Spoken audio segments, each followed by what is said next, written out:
Clubhouse for First District Mayor's Night Out. Always a great crowd. Thanks for everybody in attendance. I want to introduce our host for this evening. I know he wants to welcome the crowd as well. Can you give a warm welcome to Councilman Mark Alwinski of the First District? Good evening. Thank you, Mayor, and thank you for being here today and for that warm reception. Just a few announcements before we get into the meat of things. One, the Memorial Day Parade that the Hammond Mohawk sponsor is again on for Monday, May 29th, and they're looking for participants. So if you have a float, a band, a car, an antique car, a marching band, etc., we welcome you to participate in the parade. Lineup is at 10 a.m. and they kick off at 11 a.m. on Monday, May 29. And that lineup occurs on Baltimore near the former Roller Dome and the Cavalier Inn. If you're interested in participating or getting more information, please call 219-933-9823, Larry Fentress. He is the coordinator for the parade, and he will be happy to take your call or return your call as we're trying to build participation in the parade. Thanks. Also, wanted to take a moment. Last fall, a new memorial was dedicated in Hammond for vets serving in all wars. And it's located on Douglas and Lyman, or near the Erie-Lackawanna Trail, which is next to the Social Security office on Douglas Street. I left brochures on the table out front. Ernie Dillon, former councilman in the city of Hammond and for Lake County, worked on this for over 10 years to get it going, and the dedication happened this past fall. If you're interested in seeing another super memorial, brochures are on the table as you leave, and I'm happy to share that with you, and I'd love for you to see that. A lot of hard work went into making that happen. Also, want to mention that the Senior Center at Pulaski Park is open Tuesdays and Thursdays from 9 to 3. Anna Mamala from the Parks Department does a terrific job in organizing that and making that work, as well as a local volunteer, Rosemary Voidilla, who spends a lot of time there with Anna to make sure that that is a friendly, nurturing atmosphere to all seniors that come to it. I just learned today that there will be a cleanup along Boy Scout Road, weather permitting, next week by Public Works and some of the Park Department employees, and that will be a pleasant event to have happen and to clear it up during the spring so that it's not as unsightly as it presently looks. So thank you to Felix Gonzalez, head of Public Works, for arranging for that. Also, people who are looking for jobs, all you have to do is drive down Calumet Avenue or read the paper. Just read that BP is hiring, and they're starting out at $37 an hour all the way to six-figure salaries, and they're asking for people to apply and to get interviewed. Along Calumet Avenue, American Stairway has signs out and has had them out for some months now. Initially, they were looking for welders. Now they're just looking for anybody who wants to work there. They pay well, too. They're an outfit that came from Illinois a few years ago. UniFirst at 141st and Calumet Avenue also had a sign out that they're looking for more workers and to come in and apply within. And then the newest player in town, United Hospital Services, located in front of Munster Steel, is broke ground. Well, they broke ground a year ago. They had their ribbon cutting a month ago, and most of their employees are currently from Hammond, and they will be looking for more employees there too. So if you know anybody that's looking, those are some places you can go to and start. One last item. A couple of residents from the First District took on a very large job a couple years ago. They started fishing out tires out of Wolf Lake. And these fellas altogether must have pulled out 250 or so tires out of Wolf Lake. And currently, there are still a little over 100 left along 129th near the toll road. And the gentlemen who did this were Joey Wright and Joe Kruzik, and I think they get a big round of applause for their efforts.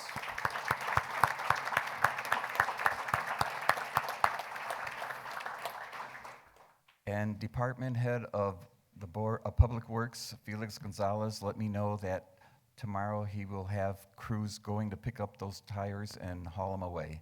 Thank you again, Felix, for that, and that's all I have. I'd like to introduce our mayor now, Mayor McDermott.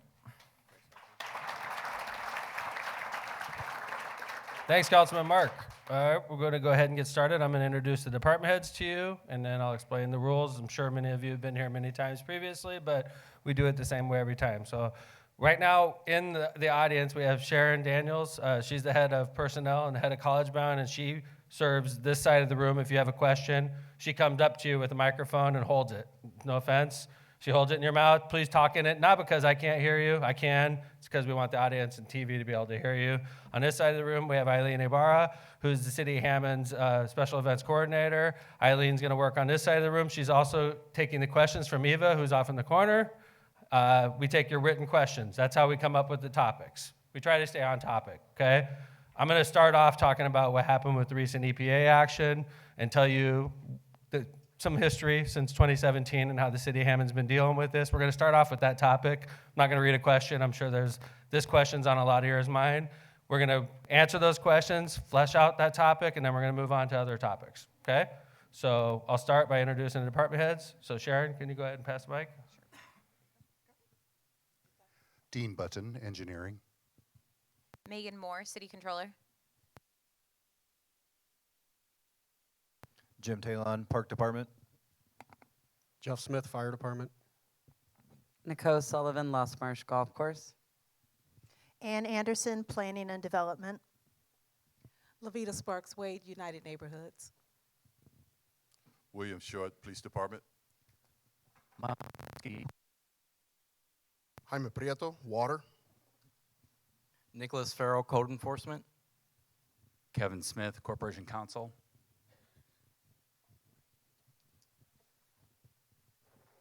Thanks, Kev.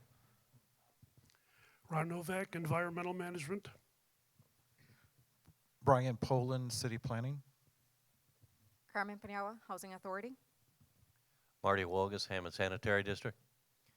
Jack Smith, Sewer Maintenance. Chris Sakalaris, Legal Aid Clinic. Owana Miller, Community Development. Felix Gonzalez, Public Works. Kelly Kearney, Inspections Department. Juan Moreno, Economic Development. Bob Vale, Building Department. All right, thanks everybody for coming out. I wanted to, since Councilman Mark was talking about jobs that are open in the first district, and he was going around all the different economic development projects that came in since he's been councilman and I've been your mayor, so I appreciated that presentation he gave. I also want to point out that the city of Hammond's constantly hiring CDL drivers. So if you know people that live in the city of Hammond that have their Class 8 CDL, we pay good wages, we have overtime opportunities available, great holiday benefits and all that. So we have personnel officer in here.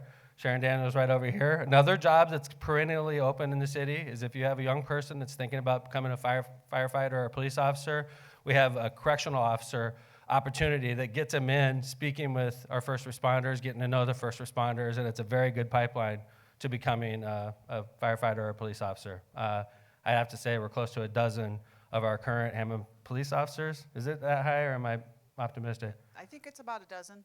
About a dozen current Hammond police officers started off as correction officers. So it's a good pipeline. We're always hiring. Hammond residency is required to work in the city. I know you all appreciate that because we all live here, and I think it's important if you live in the city to work for the city. If you work for the city to live in the city, excuse me.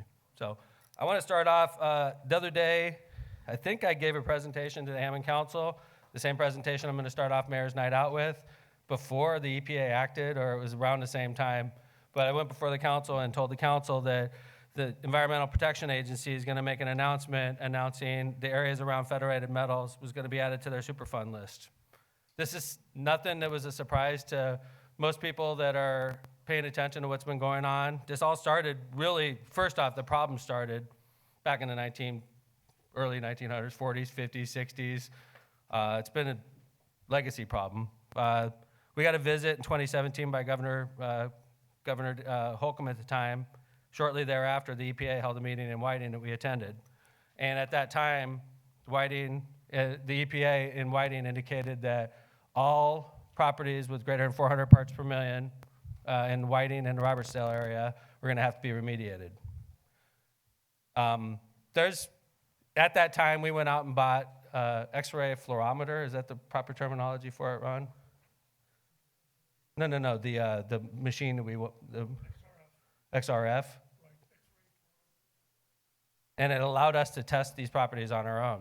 So we went around to Hammond with this machine in the Hammond Department of Environmental Management and tested all these properties throughout this area. We tested our public properties. We tested your property, your private property, if you allowed us onto your land.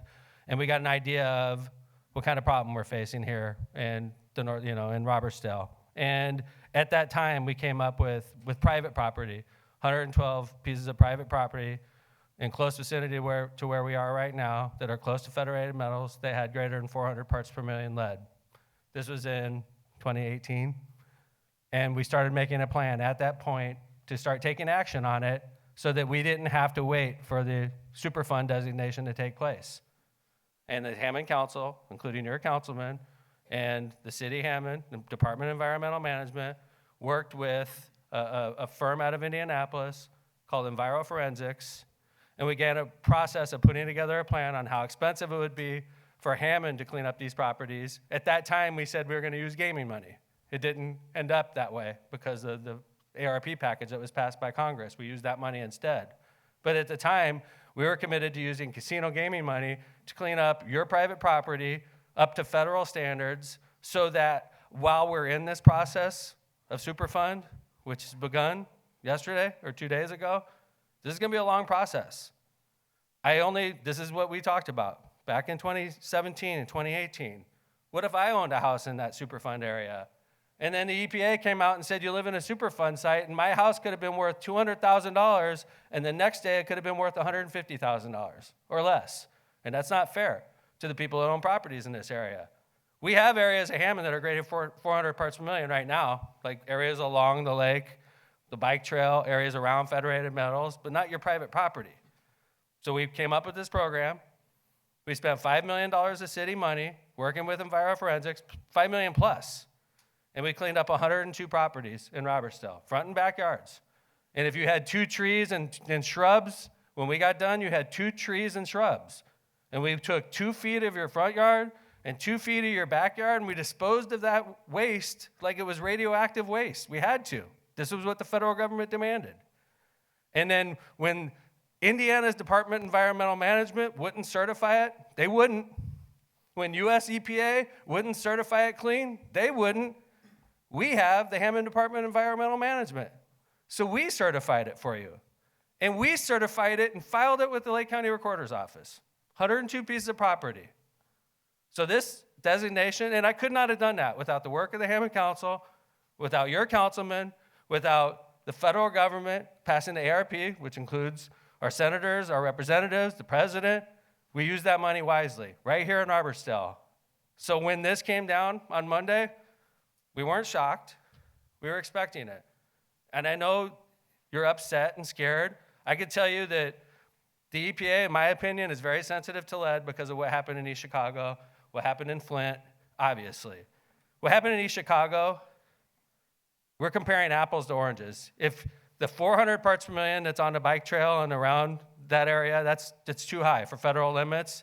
What was in East Chicago was monumentally higher. It was dangerous to health. This is not, we've been living with this since the 1950s, okay? And I'm not saying it's wonderful, but we've been living. This is nothing that's new. What happened in East Chicago is apples and oranges. I don't have it prepared word for word what I wanted to say, but I'm telling you what happened in 2016, 2017, the actions we've taken, the Hammond Council and the mayor working together to fix this problem before it even became a problem. And we're almost done. This year we're doing the last of the properties. And we're going to have 102 properties out of 112 that were above the federal limit. We've finished 102 properties after this year. The other 10 did not cooperate with us. And it's their fault. Now they have to deal with the EPA now. We asked multiple times to get on their property as a test, and we're denied. We asked multiple times to get on their property to make sure that we could test it so that we could do it, and we're denied. Now it's too late. Now the EPA is in charge. But we're going to finish our last of the properties. The residents of Robertsdale are in good hands. If you want to sell your property, you could certify that it's clean, and it is clean, which is important. It's filed with our recorder's office, but we do have a lot of work that's going to be done, hopefully, once this Superfund designation is complete. This could be a positive, but it's going to be a long haul, I think. I think it's a 10-year haul. That's what I'm saying, 10 years. I think that's optimistic. Personally, I see how the federal government works. So anyway, Ron, I'm sure you want to mention a couple things also, and then we'll turn it over to the audience and ask some questions, answer some questions. By the way, this is Ron Novak. He's in charge of Hammond Department of Environmental Management. He's our most senior city employee as far as seniority. He's got over 4 decades of experience working in the city of Hammond, so he's like our encyclopedia. I'm sorry, I aged you. So. It's okay. He was 10 when he started working, okay? The Federal Register was published today with the proposed designation of this area for Superfund. That gives you an opportunity to comment on it, pro or con. There'll be a 60-day period for comments to be made online in the Federal Register. Likely, it's going to be listed in the Federal Register as a national priority list site. That means it's on Superfund. Most likely the designation, after they review the public comments, will be made in September of this year. After that, 2 things happen. They need to do a comprehensive investigation. If you look online for the data that's available, it'll show you a map of the properties that have been cleaned, the properties that have been tested, and testing in the entire area. So in our area, we tested the golf course, we tested Forsyth Park, we tested Clark Field. All of that data is on a map that you can look at. They need to put together a plan in regards to remediation. So they need to investigate where are the problems, determine the extent of contamination. Once that happens, they will look for responsible parties. Who caused this? Federal government doesn't like spending money that other people are responsible for. Whether or not they'll find any assets out there is still unknown at this time. Once the plan is finalized, it'll go out for public comment again, and you can make a second comment on whether or not the plan is sufficient to do the job. After that, it's listed on the national priorities list, and the important thing, everybody knows what drives the engine: money. Depending upon the administration, the amount of money given in Congress, will there be funds to fund the cleanup? Usually, this takes anywhere between, according to the state of Indiana, 5 years, according to the EPA, 7 years. This city is ahead of the curve. We specifically asked US EPA and the state of Indiana, do you know of any other city in the United States that has done this? No, we don't.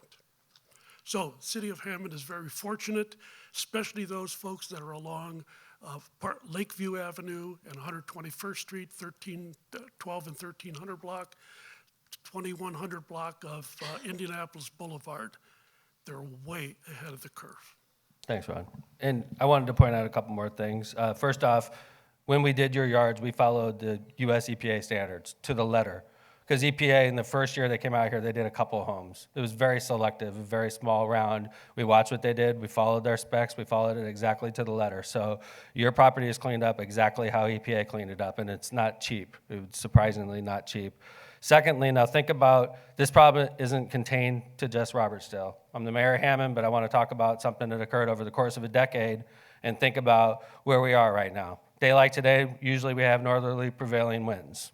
Okay? I learned this from Ron, and over the years I've learned a lot about this topic. Think about a northerly breeze day where Federated Metals in 1950s is spewing out toxic smoke with lead particles in it, and it goes up into the air, and lead is a heavy smoke. It's a heavy particle. So it's in the smoke, but it sort of rains. Am I being accurate here, Ron?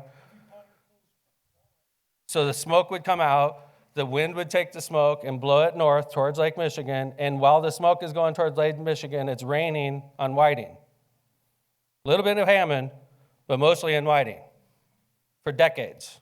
This was normal business. Now, granted, sometimes the wind's blowing from the north and it's coming this way and it's going into where we are now and it's going around this area, but prevailing winds in this part of where we live right now is northerly prevailing winds.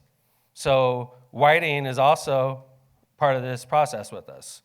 And Whiting was the innocent victim in this case from a plant in Hammond, and this all started when my dad wasn't born yet. So we're talking about legacy problems that we have to deal with in 2023, and we're dealing. I'm not shirking responsibility, but I'm trying to be a good neighbor now, knowing that the city of Whiting's problem is much more massive than the city of Hammond's, much more massive.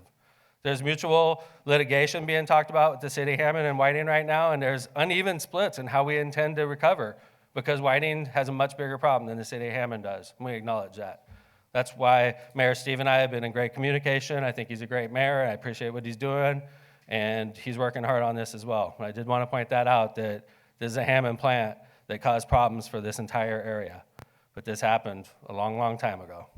So, any other, yeah, Ron? In our discussions with EPA and IDEM, they wanted us to come together and put together a complete plan to handle all of the issues surrounding Federated Metals. We told them that's impossible for a local community to do. What are we concerned about here? Human health, followed by property values. Then we'll discuss the other issues. But most people are concerned about their health, their property values, and that's what this plan has done. And now Superfund may handle the rest of those issues. But those are important issues to most citizens. Thanks, Ron. All right, we'll go ahead and answer questions. I'm sure there's quite a few. So let's wait. We have to wait for Eileen or Sharon. Why don't you just go to the nearest person raising their hand if you have questions. I think we addressed a lot of the topics. Obviously, this happened a couple days ago, but we've been preparing for this. I'm sure you got that gist by now. How you doing, sir? Hi. Thank you. And Thanks. thank you for doing this. We really appreciate it. It's funny, you know what's interesting? Mayor's Night Out timing is random, but it's funny. When we schedule these public events, it's funny how often there's something going on in the neighborhood when Mayor's Night Out is 2 days later. There's another example, so. Well, the Federated Metals property is active. There's business activity on it, right. And there's things going on there. Between the Federated Metals and Calumet College is this huge property that is contaminated. There is warning signs, but there's no warning signs on Federated Metals. I brought this up several times as to why the city is not addressing that contamination. Now, that is on the south of Federated Metals, and the south has been claimed to be clean. Now, again, my question is, why can't that property be corrected and then developed? And secondly... Hold on. I mean, seriously, this is a big room, okay? Let's just answer your question, and there's other people I'm sure that have questions also, okay? Ron? But it's related. Okay, what's your other? Because I'm mentioning it's the south that it's at issue here, and I live on the south. Yes, sir. And I had Mr. Novak test my property, and it was okay. But then I had the University of Illinois with Dr. David Jacobs test my property, and it wasn't okay. So again, I'm just questioning what's going on with cleaning up the south side. Okay, thank you. I'm sorry for cutting you off. Okay. I don't think you're on, bud. Sorry about that, sir. The answer to that is that this is part of the federal program. They're going to look at the existing industries that are there that have issues. The property outside is called a CAMU, Corrective Action Management Unit, where the old stuff was stored that was taken out of the lake and capped. That's part of the cleanup process. So you're going to be looking at issues that involve the plant and around it as a complete package. So if that is an issue that's important to you, you should make that comment to US EPA so they hear the voice out there of the issues that need to be covered in that comprehensive plan. And then, I appreciate it. Sorry about earlier also. Okay. Thanks, Ron. Yes, ma'am. We got microphone. Hi, Carolyn. Hi. Thank you for this meeting. I agree with you. The timing is perfect. I couldn't believe it. That's why being mayor's out in the... Mayor's night out. Thank you. Ma'am. And we have, as you've noted, we are part of this problem. Yes, ma'am. For sure. All Mayor right, Stephen, but I want to say this, that, yeah, this is a legacy problem, but the Clean Air Act and the Clean Water Act kicked in 1970s, 70, 71, 72. Mm-hmm. So this has been, this is 50 years now, that's your problem. It's not legacy anymore. Not you as a mayor. Right. No, I understand it what was, you're saying. let me finish. Mayor Dietlow was involved in, before you, and I was around when Dietlow was mayor. And now you've been in for what, 20 years now? All right, so let's deal with, you know, the last 20 years that you've been mayor. Now, I have been an environmentalist for 30-some years since I moved into the area in Whiting, and been involved in a lot of conservation issues.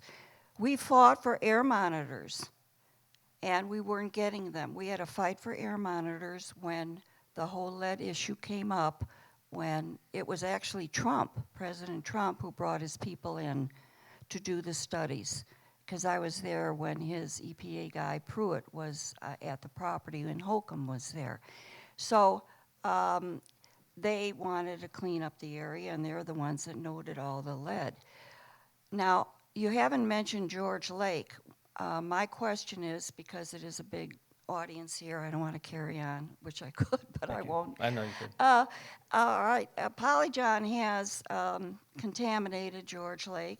They've been fined by the state, the IDEM, and they have put all these forever chemicals, plastic chemicals, pellets into George Lake, where the most sensitive wetland part is. And what's the relationship between Federated Metals' legacy pollution of George Lake, because it has lead in it? People have been denying it's polluted. It is polluted, it has lead in it, according to this EPA report. So what's the relationship between how Polyjon currently polluted it, or has been polluting it for a decade, but had a real blast in there, and the legacy pollution from Federated Metals? Okay. Good question. Yeah. This is all part of the cleanup for Federated. That will be, the lake is part of it. You'll see it in the maps. They have sample data there. It shows that it needs to be remediated. We've been in contact with IDEM in regards to a cleanup that they have caused out there, and the state is concerned about disturbing the lead during their cleanup. So you have two different parameters. And which one goes first, I really don't care. I think we just want the lake cleaned. But Federated Metals, Polyjon has just recently come to attention again, because we found an individual leaving the property with some samples, and that caused further investigation by our department, and we've been in contact with IDEM, seeing that there's discharge issues associated with Polyjon. One thing you have to remember about Polyjon, they are regulated by the state. Their wastewater discharge, their stormwater discharge, is governed by a state permit. So we don't have jurisdiction over that. The state does. And we've been pointing out to them on three occasions just this month where we saw what we believe are problem discharges coming out of Polyjon. So the cleanup will, once it takes the sediment out of that lake, will take care of both problems. But now you have sort of a disagreement between the federal government and the state government as to timeliness for that particular undertaking. Okay. Questions? How you doing? Okay. Across from BP, and is this all a federated metal problem, or The lead is. the lead is, Yes, ma'am. it's nothing? I from- imagine. I mean, I'm not an expert on the industrial plants that were in Hammond in the 30s, 40s, 50s, and 60s, but the lead came from the Federated Metals site, and it rained on the surrounding community. I'm sure there's plenty on this side also from when the wind was blowing the other way, and I'm sure there's some east of it as well, but for the most part, the problem, that's on the border of our city, and everybody else got infected with the lead, which is regrettable. And at the time, they didn't have the technology to test for it, and we do now. And it's a problem, and it's something that Hammond has to acknowledge. I think that's why when Mayor Spebar suggested in the litigation that if it's mutual litigation and we're both suing, that maybe the recovery is different. Maybe they get a bigger percentage of the recovery. Maybe they get 2/3 and Hammond gets 1/3 of any recovery, and I'd be open to that because it's our problem that rained on Whiting. Is the federated property cleaned up? Because isn't there a medical building there? Come on, could you talk? Federated is made up of 3 parcels right now, one a medical building in front, probably not much of an issue, only because there's a lot of concrete there. You could cap it with Right, concrete, which is right. probably what's going to end up happening. But there's the old globe roofing in the back, that poses a problem. The CAMU, that is the old dump area around it, that's a problem. But this will get cleaned up eventually. That all turns out to be the scope of the cleanup, and comments such as the gentleman made there about making sure those issues are addressed ad infinitum, not plastic patches, okay? It's done permanently. We just took a hike before, and talking about the Polyjohn issue that was brought up, we took a hike right before this and walked around, and Polyjohn makes porta potties, and they're blue. And when they cut and they assemble them, these pieces fall to the ground inside their shop. And then sometimes when they load, the doors open and it blows everything around and they get outside of the shop. And they have plastic pellets all on their property. And then when it rains, it flows into the stormwater and it comes out and it ends up in the North Basin. And it's unacceptable. That Polyjohn can't keep their waste on their property is unacceptable. And we're trying to get the state to monitor that, but it's dangerous for the animals and it's not right. You have a property, keep your waste on your property, and they can't do it. I want to point out that Polyjohn's been here a long time. It's worth a lot of money. And I also have to be careful as the mayor not to get us in huge litigation that costs us tens of millions of dollars, because it could. This is an expensive company. It's worth a lot of money, and they've been in here since way before I got here. They got here in the 80s. Is that true? In the 80s. And at that time, a decision was made to allow them to come here, and it was an environmentally sensitive area. We acknowledge, and we think about that today, but when that came here, they didn't think like that. And they brought Polyjohn in, and it's not wonderful.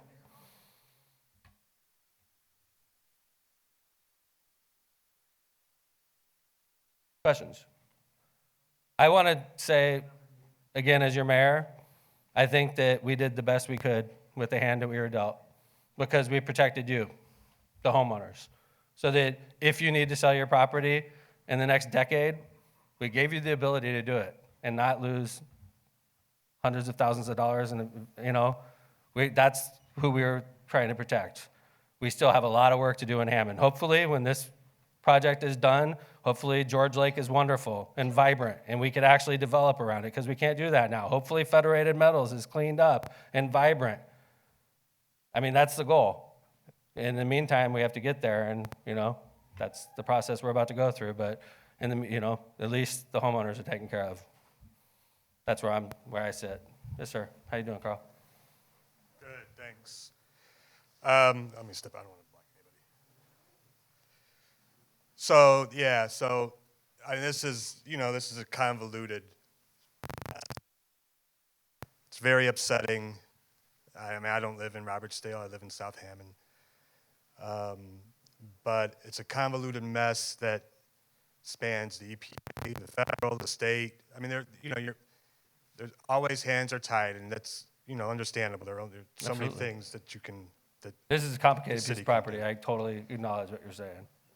And yet, on the other hand, there are more things that a city can do to fight back,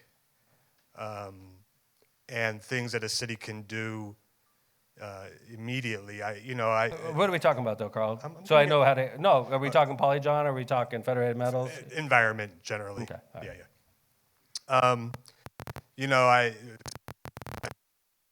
Today's study shows that Northwest Indiana and Hammond in particular has some of the highest particulates in the air that we breathe. All of us breathe higher than should be, higher than the EPA allows. I would take exception to Hammond in particular, but I read the same Well, article you're talking about. yeah, it I shows acknowledge Ham- there's 2 parts out of 10 of the most dirtiest, dangerous parts of the country with air particulate. One was Chicago, South Side. The other was Northwest Indiana. Yeah, and all I of Hammond acknowledge. is in the red. Some of it The darker whole, red. I think, but we're also included with Gary, and Gary has major environmental problems, a lot more so than Hammond, I believe. But It's at the Guardian newspaper if people want to look for themselves. We disagree but with we each other. but we read the same But- article. right. Right. We have a legacy. What is this over here? The Sheffield Estates, and what was going on with the company over there, and here. We're on one right now, right? Right, exactly. And so, and the need for trees and breathing and I could bring up Briar East Woods and the possibility that the city of Hammond can reverse on that. I know, but could I interject? I'm not going to cut Yeah. you off. Could I Yeah, yeah, interject? please. Because I think you'd appreciate this. When I took over as mayor, 129th Street, north of that was all industrial wasteland when I took over. You couldn't hardly get to Wolf Lake. And since I've been mayor, we've cleared out that entire area and made the biggest park in the city. And so, I do have parts of me. It's complicated. It's you look at complicated. me and say, Briar East, you're not environmentalist, but there's things that I did that are pro-environment also, Carl. Yes, and the bike lanes. Thank you. And the expansion of the South Yes, Shore. sir. So it's complicated. And I So- agree with you, too, a lot more than you'd think. No, I know. Okay. So I guess there's 2 things that I can ask. One is that in this room and throughout the city of Hammond, we have environmental activists who have been working for years, the canaries in the coal mine, that have been saying, chirp, chirp, this is going on, and it's a battle. And we work for a living, we have jobs, we're retired, it's not our Absolutely. full-time gig, and yet we're the ones who, not even me, I'm not even all that good at it, but there are others here in this room that are very good at it, and I think that they should be listened to and given a front seat at the table to raise that alarm. Thank you. And the other thing that I think that the city should consider. I appreciate what you're saying. Yeah, yeah. I think it's very, very nice. The other thing that the city should consider is that there's this C40 cities, which is mayors around the world taking ambitious, collaborative, and urgent climate change or climate action that aligns with science-backed targets. And I think maybe it's been brought to the city before to consider joining this C40 group. This is the first I heard. Okay. But I'll take a So look at it. It Though. includes Austin, Boston, Chicago, Houston. I think that for Northwest Indiana to lead the charge, because this is not just a Hammond problem, it's a Whiting problem, and it's a legacy, and we've all made pretty good livings off of the legacy. My parents were steel workers, but it's time to change. I appreciate that. So I appreciate you should look that. into C40. Thank you. Thanks, Carl. That was really nice. And by the way, I know you and you guys, the group you're running with, and the Briar Woods issue. You guys are with all the best of intentions of the city. I want you to know, even though we may not agree on that issue, we're not mad at you. We're not. There's a lot about what you say that I totally sympathize with and agree. So, what's that?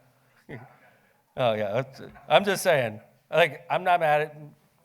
Miss Marsh comes to Mayor's Night Out and lights me up sometimes, and I'm not mad at her. She has the best of intentions. I'm not mad at anybody.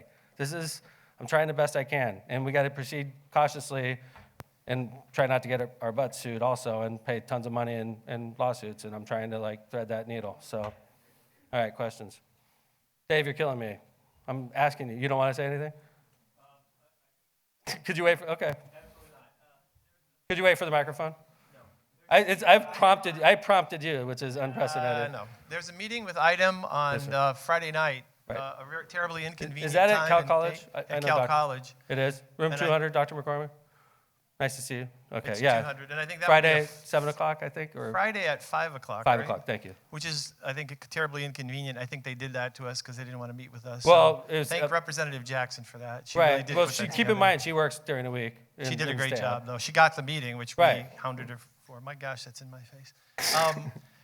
But no, I think I have to applaud you. I think it was very prescient. I think to go out and clean up those properties Thank made you. a lot of sense. I think you did a great job with that. Oh, I that's think sweet. you're going to avoid. I appreciate but it. this raises so many issues. And with regard to Polygon, just so you know, if you I guess if you're like me and you're bored at night, the document itself is 140 pages, but if you go into the annex, there's probably better than maybe 1,000 pages on Federated Metals, and all of you should read that if you have nothing better to do. I'm about halfway through, because it's a lot of information, and all of us should just be incredibly angry at the state of Indiana for what they did. I mean, they really, really messed up, and I don't want to tell them we're going to roast them on Friday night, but they really deserve to be, because they let the city down, they let the community down completely.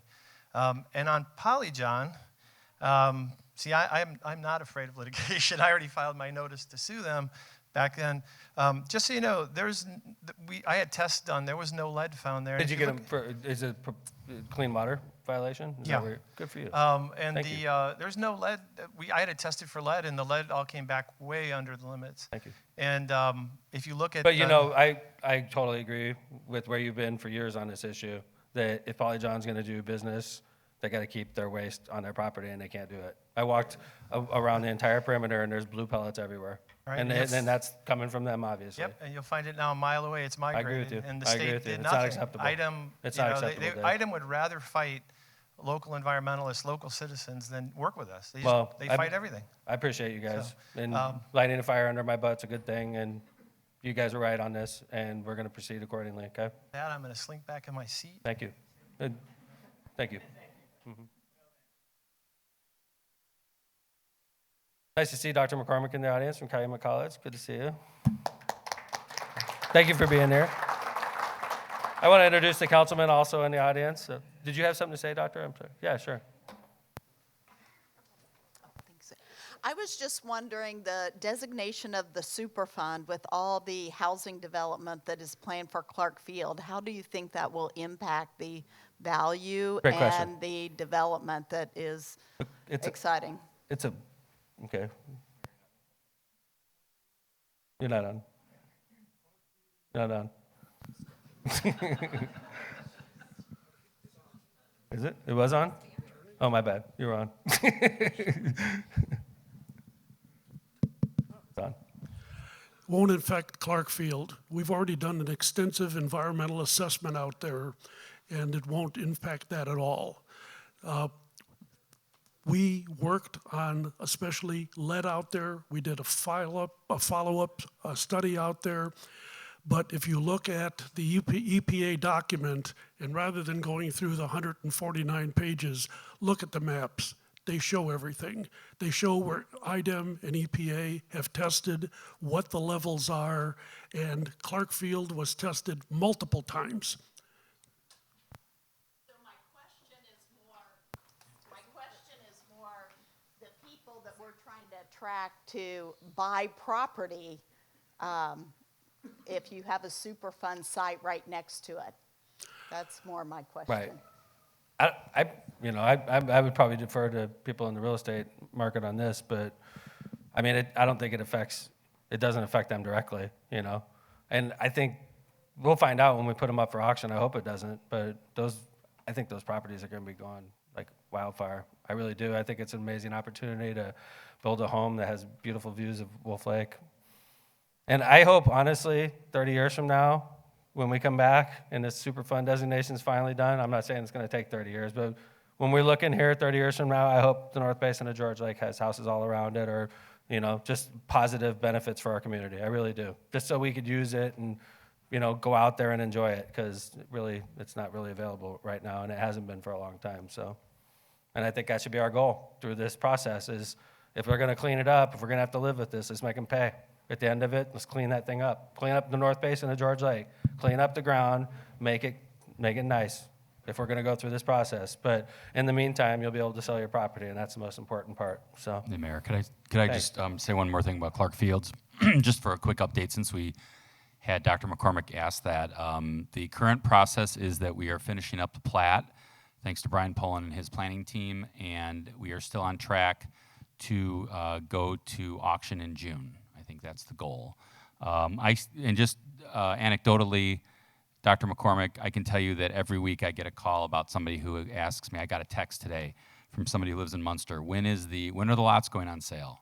When are the lots going on sale? So I still think there's extreme interest in that. I know Mylan hears that all the time from people up here as well, so we're hoping it's going to be a big success. The lot lines will be drawn and finalized, I think, in May. I believe Dean said that the road is going to go out to bid in April, so we're on track.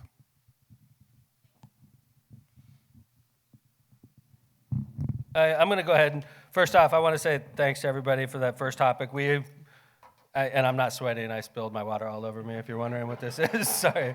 So it's very embarrassing, but the show must go on. So we did a lot on the environment. I know that's a major issue anytime you come to the first district. I think we did it justice. So I'm going to open up Mayor's Night Out for other questions now. We're going to hit the topics that were asked prior to and start moving on to other topics, if you don't mind. And in that transition, I'm going to introduce our elected officials and thank them for being here, starting with our council president, Scott Rakos of Hammond 6th District. Thank you very much, Councilman.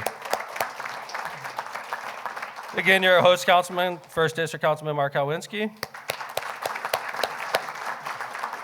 Hammond Councilman at Large, Dan Spitali. Hammond Councilwoman at Large, Janet Venez. Hammond Councilwoman at Large, Katrina Alexander. And 4th District Councilman Bill Emerson. Thank you.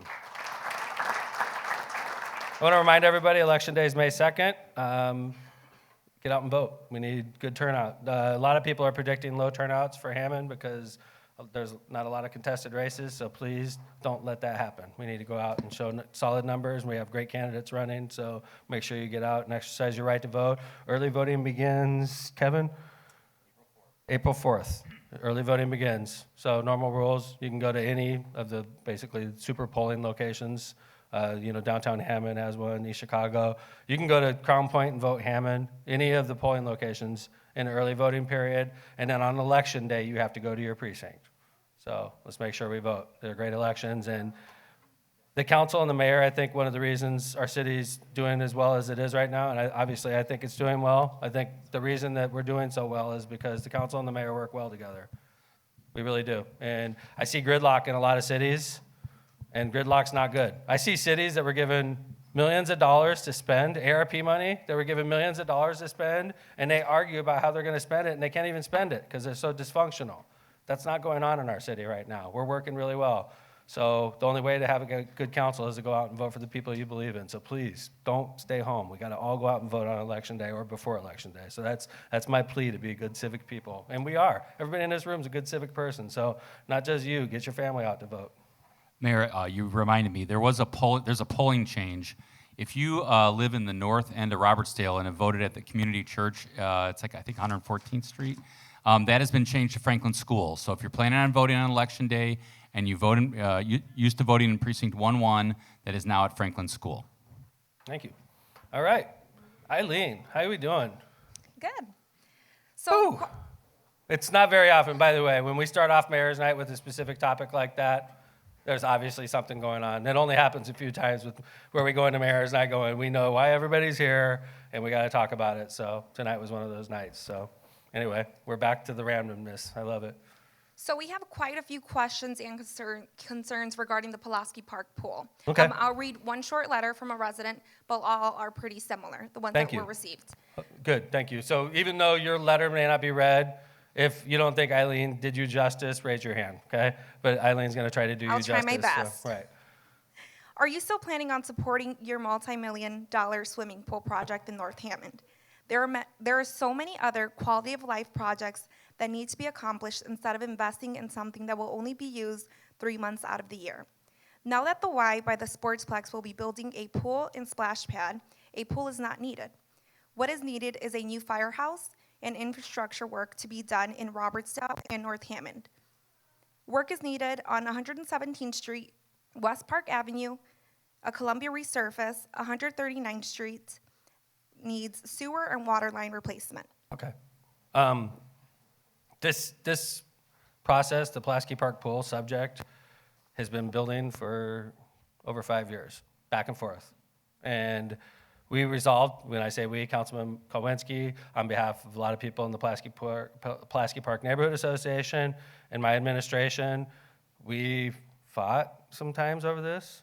We didn't see eye to eye for a long time on this. We went back and forth many, many times. And where we are currently and where I am currently, and I believe where Councilman Mark is currently, is we've agreed to do a lap pool at Pulaski Park that'll be open in the summertime. I thought it was a good compromise. So, all right, got a couple claps anyway. And we have it being drawn up. It's going to be an asset to the community, available during the summer. I think it'll be heavily used. I really do. The way we're making it, the problem with our old pools is they were old, they were leaky, they were inefficient, and they were not ADA accessible, which was about to get us sued. We shut all the pools down, and we rebuilt 3 out of the 4 into other projects. This will be the only public pool in the city of Hammond when we're done, outside of the Civic Center, which is open all year, by the way. I swim there. I will be swimming in this pool, though, because it's going to be 4 feet deep, if I remember correctly, 4.5 feet deep, 4 lanes, a little area for the kids to roll in or to walk in, a zero-depth entry, a lot of shade using the current infrastructure we have. We're working through the price. For those that think this is duplication because of the why, I'd like to point out this is a completely different part of the city. Other parts of the Hammond didn't work because we'd be competing with Munster Pool, and that's a great pool. We don't want to compete with that pool. So we didn't want to build anything on the south side because people would rather go to the Munster Pool. I think up here, we'll catch Whiting, we'll catch North Hammond, we'll catch Robertsdale. The people that don't want to go to the lake will go to the pool. And it's not massive. I think we could fill it pretty easy. So I think it's a good project, I really do. Councilman Mark and I finally agreed on it, and we're currently in the process of designing. It was a little too elaborate. We backed it off a little, and we're waiting for the engineer to get done at this point. I don't know if you want to say anything, Councilman. Yes, it's a little smaller in scale than the original pool. I believe it's going to have a couple of slides as well, and some places where you can hook up a volleyball net and play basketball in one corner of it as well. So although it's not probably as big as the pool that sits there now, it's going to have a lot more variety of activity available in it. And hopefully we'll design it in a way that we will also work on providing swim lessons, just like baseball and Little League. If you don't teach people to swim or play baseball when they're young, they won't get in the water or play ball later. So we're hoping to have a very active program in teaching people to swim, and it may take some time, but I'm sure that'll grow again.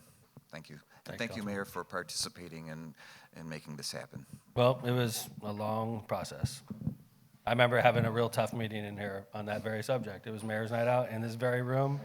I remember it well. So we've come a long way, and I'm not about to change lanes at this point because I think it's a good resolution. It's a compromise, which is always good, by the way. We always want our elected leaders to compromise. We compromised in this case, and I think it's a good compromise. So, Jim Talon's head of the Park Department. You know what? Do you know any more than what we said, Jim?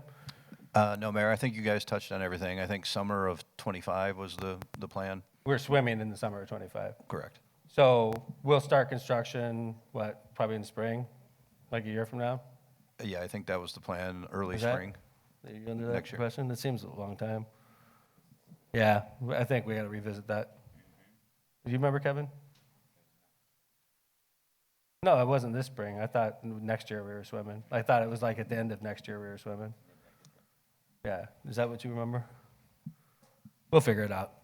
So anyway, obviously we're working on this still, and we have money identified, and we're just waiting to put the final details together. So, questions? All right, I understand that the person that wrote that question, if they don't want to identify themselves, I'm fine with that. I do want to point out that the YMCA is, for some families, is very costly. So, and the YMCA is not free. This will be affordable for all Hammond residents. So, Eileen. Can you provide a status of the Clark Field development? Yeah, Kevin Smith sure can. Hi, Kevin Smith. Hi, Mayor.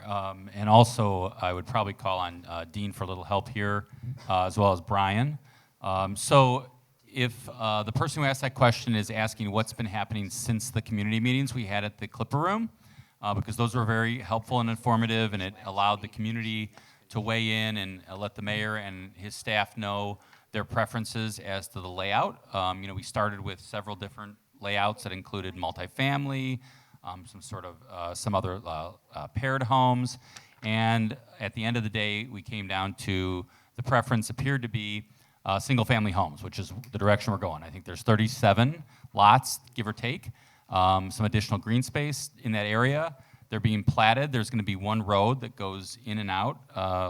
The fire station, of course, is planned to be being moved to, for lack of a better geographic reference, where the old tennis courts used to be for Clark School. The plan is to finalize the plat, and Brian can talk a little bit about that, and then build the road and do the auction in June. So I hope that's helpful. Dean, you have anything? Microphone. That's my whole job at Mayor's Night Out. it's I on, tell my yeah. staff to turn their microphones on. Oh, It's one of you my got a big lot jobs. more job than that, for sure. As Kevin mentioned earlier, we're doing the design. We've a consultant working on a design of the infrastructure work, going hand in hand with what Brian's doing on the plat, and that bid should go out late April for summertime construction. All right. Brian Pullen. All right. City planner. Doesn't speak at Mayor's Night Out very often, so this is a big moment right now. Yeah, should I get a drum roll or something? We should have sound effects, yeah. The plat is moving along. We're actually gearing up to have the subdivision plat at the April Plan Commission meeting. The notifications will probably be going out next week.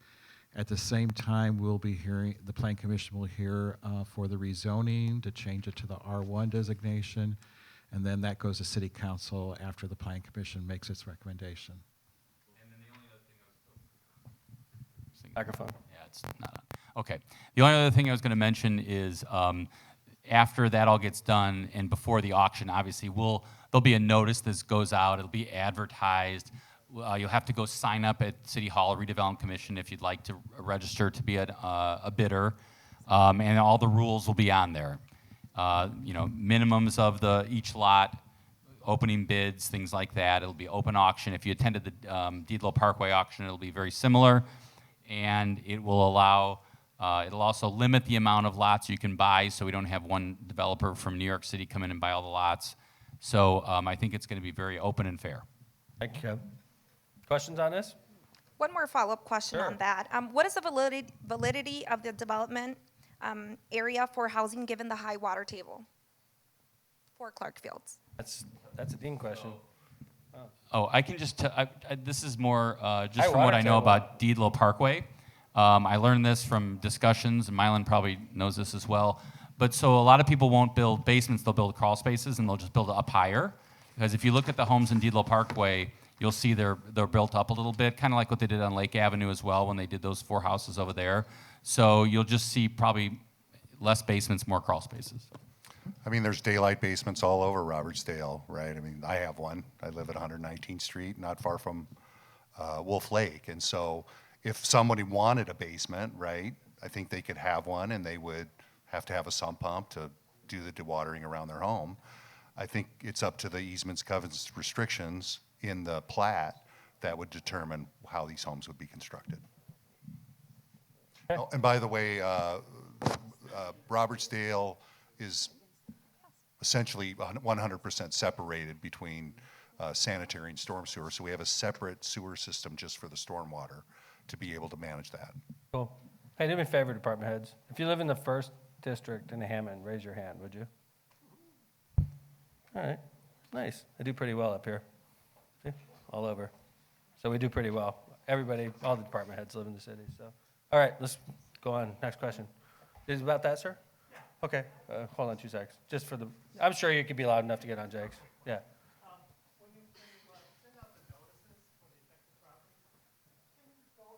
Beyond what the state law requires, rather than the 300. I'm not sure how we do that, sir. Kev?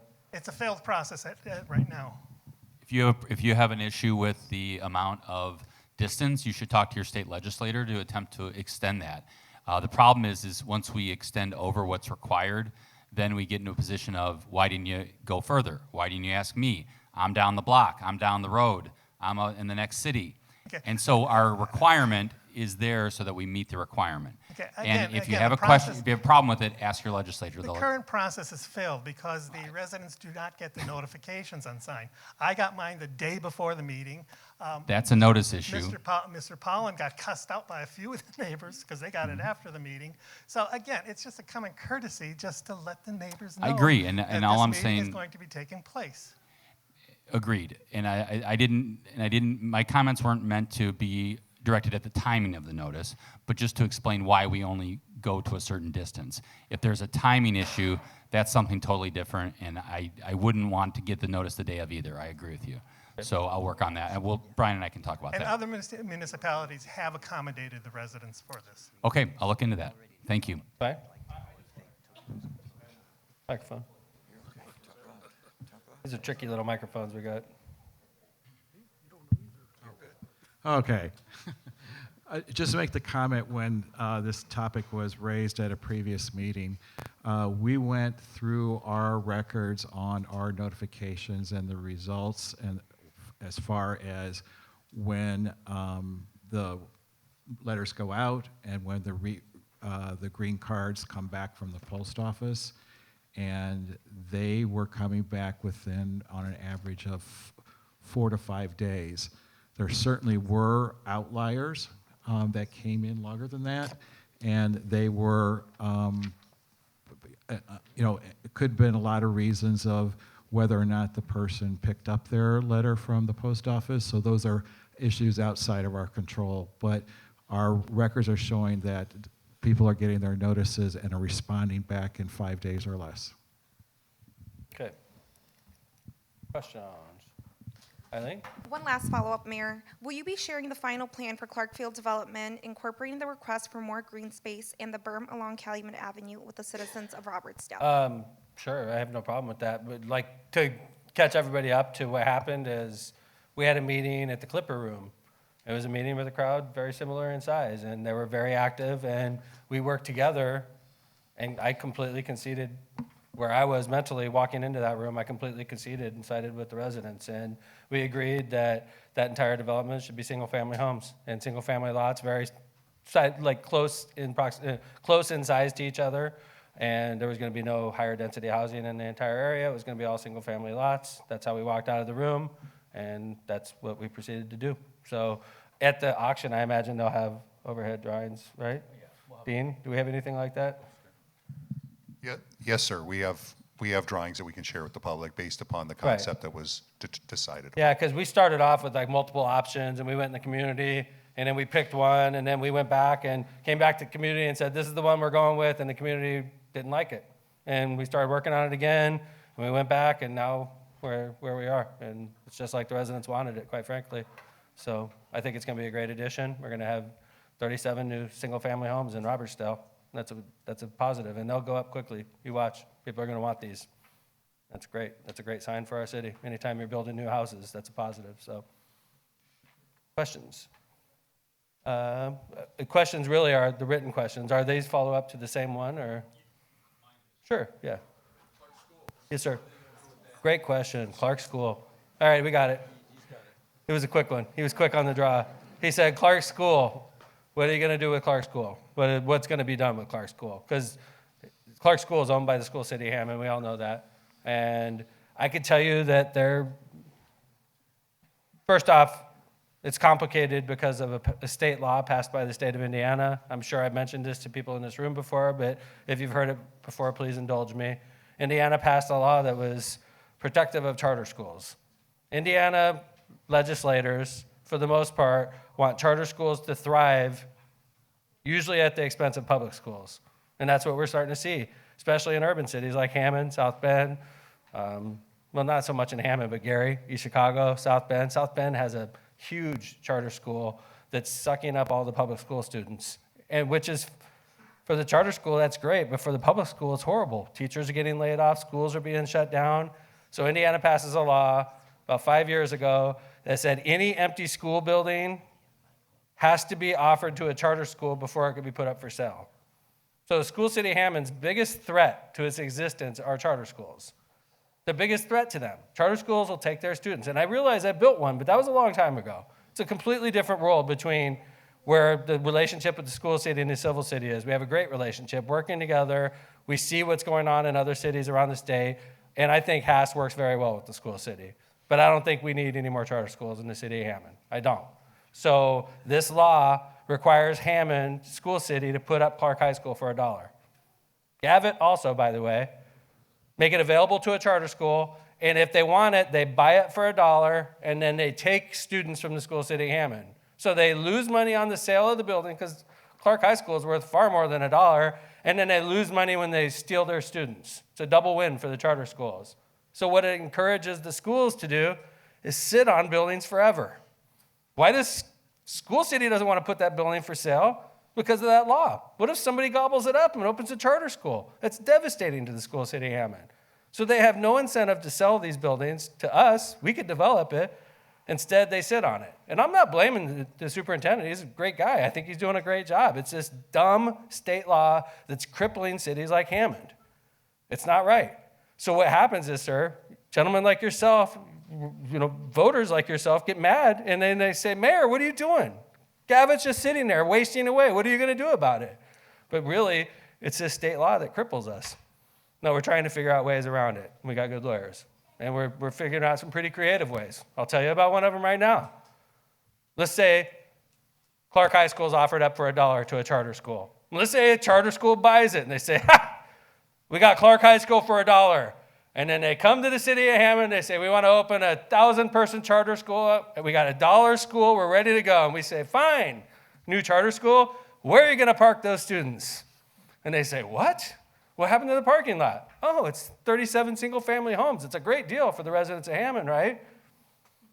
They say you have to put the school up for sale for $1. There's a parking lot like in Clark High School. It doesn't say anything about the parking lots. No, So anyway, here we are. We own the Clark High School parking lot. I want to buy the Gavitt High School parking lot very, very, very badly right now. And I think they're open-minded to selling it to the city of Hammond. And I'll own the whole parking lot. And if Gavitt is seized by a charter school, no problem. Welcome to Hammond. Where are you going to park everybody? It's a busy neighborhood, just like Clark's, busy neighborhood. Promise you, sir, we're fighting these guys. We're doing everything we can, okay? And the superintendent of schools is a great guy. He's doing everything he can, but it's a dumb state law that was passed stupidly, quite frankly, and we got to get through it. Yes, sir. Oh, sorry, man. I got this guy. We'll come to you next. I'm sorry. What happens if Clark School gets hit by lightning? I heard that and another audience member said the same thing. All the fire department's on an extra We will alarm send cell. the fire department there as quick as possible. No, what I'm saying, if they're on another call, south end, I'm just saying. We have a great fire department. What happens? I don't know. Chief Smith. Let's hope we're on the other side of town. Well, yeah. What I'm getting at, if the building is a total loss. Jake, destroy these tapes after Mayor's Night over. If the building is a total loss due to a fire that. Then they would probably, in that case, we'd probably declare it uninhabitable. The city, the building department would probably step in. I'll give you $2 for it. They would most likely demolish it, and then it wouldn't be a building that they would have to offer to a charter school, because they have no obligation to rebuild it or anything. So the charter school will still have that option? No, they would not. Well, if it's destroyed. If it's destroyed and it's no longer a building. Right. Because they have to offer buildings, there would no longer be a building to offer. So it'd be destroyed and they would not I see have that. wheels turning in your head. It's making me nervous. So. No. Yeah, I'm just, you're sitting there chewing your gum like, let me think about it. No, I'm not. I'm just messing. We all, honestly, I heard a plan that the school city was talking about with Clark High School that would blow your socks off, okay? I did hear that. It would blow your socks off, and I hope it comes to fruition. I don't want to talk about school city plans, but they have a plan that will knock your socks off. I hope it comes to fruition, okay? But so there are, and Clark, I don't think the school city wants to give up ownership of that because they have plans for it. They're happy that we own the Clark High School parking lot, though, and I think that would effectively block any charter school from locating there. And I just spoke to the school city last night before Mayor's Night, by the way, and I think they're doing a great job, and we got an update on what's going on with us, and they gave me an update on what's going on with them, and So anyway, we got any other questions? We're done with written questions? Okay, we'll do written questions. Just as basically a two-part question. Okay. Living in Robertsdale, Yes, sir. the two main thoroughfares heading south are Calumet Avenue and Columbia Avenue. Right now, and I'm well aware of the fact that Calumet Avenue is a state highway, from Indianapolis Boulevard almost to 119th Street, maybe 120th, is in complete disrepair. Riding down that, for those of us who live in Whiting or Robertsdale, reminds us of the old 129th Street before it was paved. And I would request, if possible, and I don't know what the protocol is, to talk to the state and see if something can be done to either resurface it or at least patch it, because it is dismal. I drive up there all the time. I know what you're talking about. I It's appreciate really it. bad. And then the other one, It's on INDOT's schedule for August. What's that? Say that the whole It's thing. on INDOT's schedule for What? resurfacing in August. That specific part? Yes, sir. From where to where, do you know? From 121st to to 5 Points. See, if I was in charge of the world, I would have told you that in a couple months, and you would have thought we reacted to your question. and the other part of it is, and this But is- that's good news, right? Oh, it's fantastic news, Okay, yeah. see?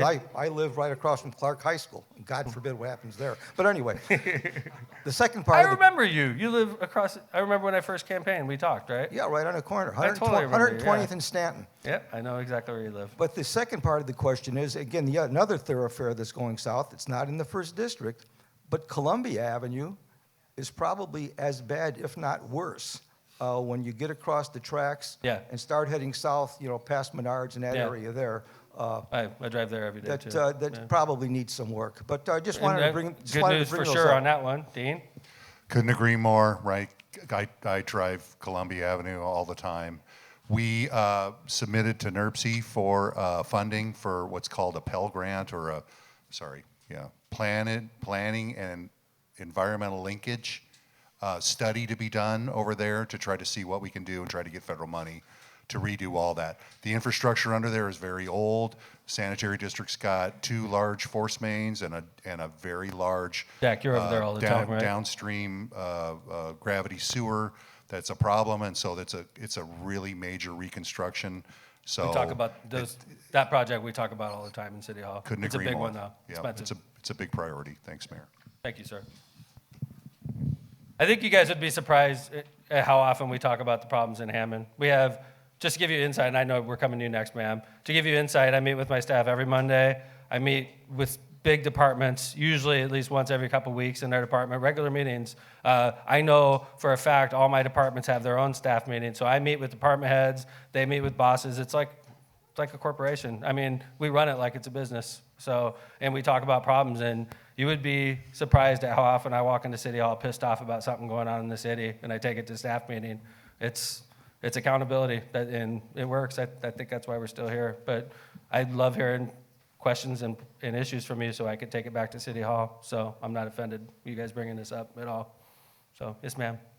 Why can't the lawyers figure out how to rezone these schools? Okay, that's I great. mean- There should be another purpose for the Right. building. The problem is, first off, if it was voluntary with the school city, I think that would make a big difference. And I'm not an expert on zoning, so I'm going to look at Brian and Kevin on this one.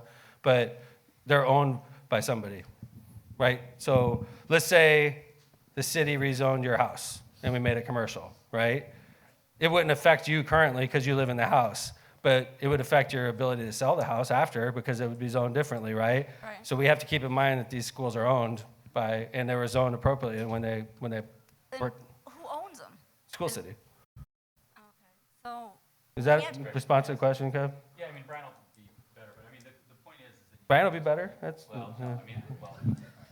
He's like, No, yeah, I'm- that was good, but Brian will be better. I meant Okay. to elaborate on pressure. what you said. What I meant, Mayor, was, and you're right, the rezoning happens through a petition by the owner generally.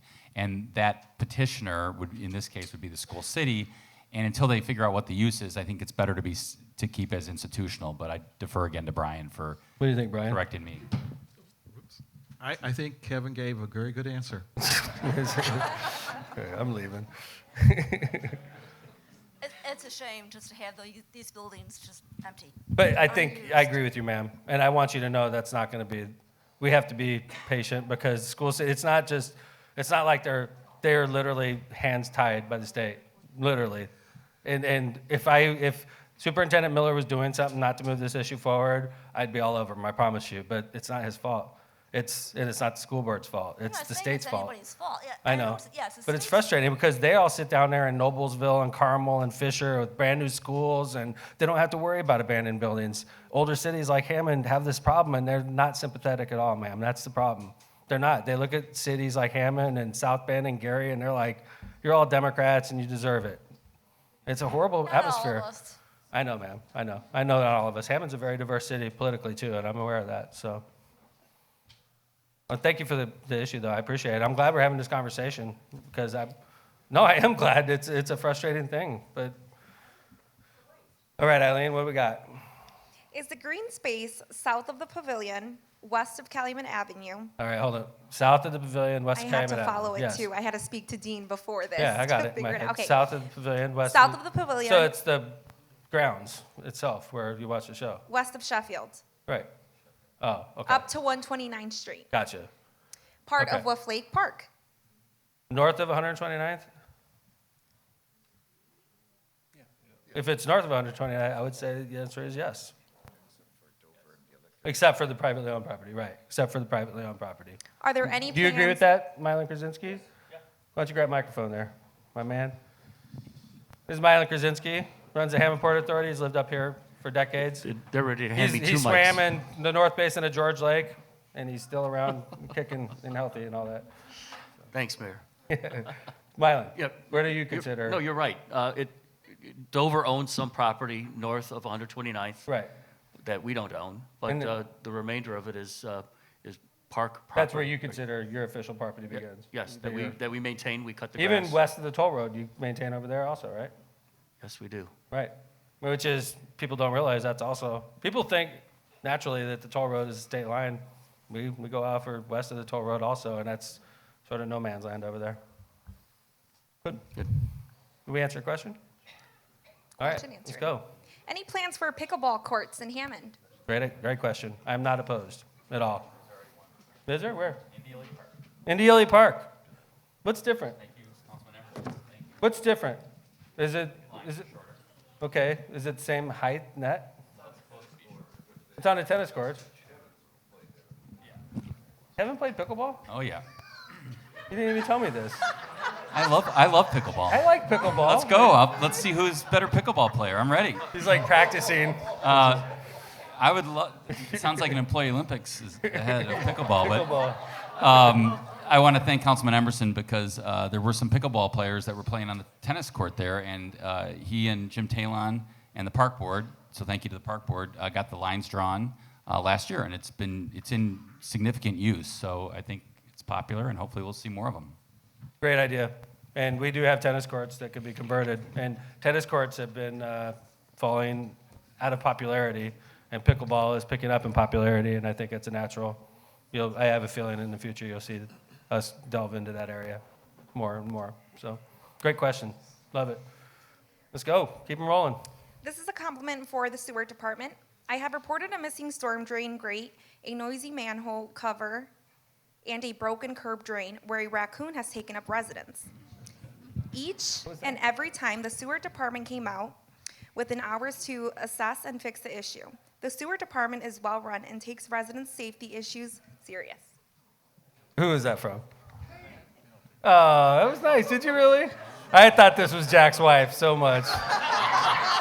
I thought it was Jack's wife so much. Like, Amy, where are you? Yeah. I was like, does that say Amy Smith? All right, I agree. They're very professional, and they work very hard, and they do a great job in the city of Hammond. And that's very nice. Jack got a compliment from the audience. Thank you. I was going to look at the writing. I know Amy's writing. Thank you, sir. Appreciate it. All right. One short note from a resident. I have requested wildlife signs just north of the toll road. On Say that Cali- again. Requested what? I have requested wildlife signs Okay. just north of the toll road on Calumet Avenue 1 to 2 years ago. I contacted the state highway department and they said that it has been approved to get the signs and they would have them put up soon. It hasn't happened. It was also mentioned during last Mayor's Night Out here at Lost Marsh last year. Oh, really? I don't remember that. I apologize. That's written? Correct. Could you I forward don't that have to- a contact info. It's though. okay. Could you forward that to Felix? Absolutely. Felix Gonzalez, how you doing, bud? How long you been on the job now, man? 3 months. And it's good because we had a really mild winter. We got a year under Felix's belt. By the time the hard snow starts hitting, he'll be a veteran in Public Works. But he's a great guy. He's been with our city for a long time, and he's recently promoted to take the place of Gary Gleason, who also had about 40 years with the city of Hammond. So congratulations, Felix. Thank you. All right. Also, recently we had Africa Tarver, who is my RDA appointment, which is a big deal, and also the head of my planning and development department, took a job in Texas and she left us, which devastated us. And I wished her the best. She has enough seniority to retire from the city, even though she's very young. So she retired and she moved right next to her daughter, got another job like that. She lives in Texas now. And you know, as sad as we are to see her leave, we're also very happy that Ann Anderson's ready to go, and we promoted Ann Anderson to take Africa's place as the head of planning and development. And underneath Ann, we moved up Juan Moreno, who was he was the TIF coordinator, and now he runs economic development. So welcome, guys. Congratulations. And I'm very sad to report, I got bad news this week that my partner in crime in the city of Hammond, my work wife, took another job. And we've worked together for 14 years. So Eva is taking a job in the city of Chicago. She's leaving us at the end of next week. And I just want to say thank you for running the city along with me for the last 11 years working together and 14 years as a team. So let's give it up for Eva, everybody.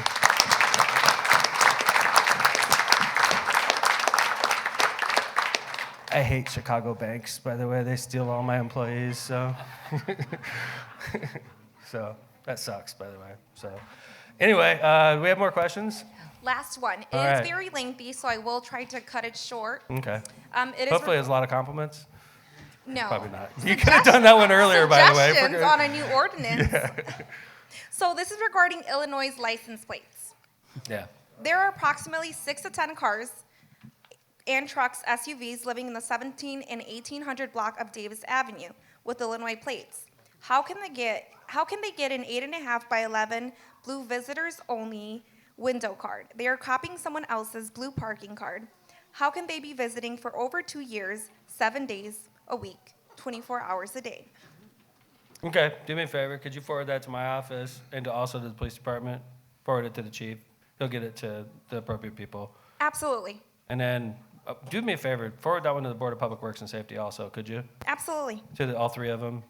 And then we'll follow this up, okay? This is a problem. It's a problem not just in Robertsdale. It's a problem all over the city. We live on the border. Our rates for BMV is much higher than a lot of the people that move into our city, and they try to keep their plates forever. It's a problem. It's been a problem for a long time. So we'll follow it up, though. That's our job. Whoever the mayor is 25 years from now, we'll be probably chasing down Illinois license plates also, and there'll be flying cars by then. So, but we will have this problem. I know this was a heavy meeting, everybody, and I know that you're probably wondering, what the heck is going on, but we were ready for the EPA action for a long time. We prepared for it, and we're gonna insist on the highest levels from them while we're going through this process. I promise you. Okay. Thank you all. Appreciate you. Don't forget to vote. Did I miss anything? Mayor, real quick. Oh, sorry, Mylan. A commercial. We need employees at all port facilities. Here at Lost Marsh, at Lake Michigan, at the marina, we need lifeguards, big time. And over at the splash pad, we need people. So How much do you pay for the lifeguards? They usually start around $12.50, $13 an hour. And because lifeguards, if you have a Hammond person, Hammond student, college student, high school student that knows how to swim well, they will get hired on the spot, literally. Because sometimes, and I'm a big residency ordinance guy, we have to go outside of the city for swimmers. Often, because we can't find enough Hammond kids Actually, to fill. most of the time we do. Right. Yeah. So if you know somebody, even somebody that lives outside of the city, we'll hire them, and it's a good job. My kid, Tommy, loved being a lifeguard. It's a great job. When it's not busy, you're just chilling out at the beach. That's not a bad job. And they make how much? Well, they could go up to $15 an hour if they're capable, and they're going to stick with us for a couple Yeah. of years. Yeah. Good. So, That's yeah, good news. It is. Bernie Thank you. Sanders would be proud of you. Right, Thanks, Matt? Mayor. Mayor, hi. Real quick, so tomorrow morning at 8 o'clock at the Dynasty is the annual Disabilities Awards Breakfast. I have a few extra tickets available if anybody would like Thank you, some. Matt. They are free, but they are going fast. Please come out. The event's always great. It's a delicious breakfast. Again, it's at the Dynasty at 8 o'clock, so if you want a ticket, I'm right here. Okay, and I want to say thank you to Lost Marsh, to Emerald Green Restaurant. I want to encourage you to come over here. Golfing is opening up again on Monday. This place is going to start getting busy, so make yourself at home. They do a great job up here, and they work real hard. So make sure you tip your waiter and wait. You know what I'm saying. It's been a long meeting. Love you guys. Welcome to Mayor's Night Out. Thanks for coming. I'll see you next month, Mayor's Night Out. Actually, in May. Next Mayor's Night Out, Hammond 2nd District, May 17th, 2023. Don't forget to vote. God bless you guys. Thank you.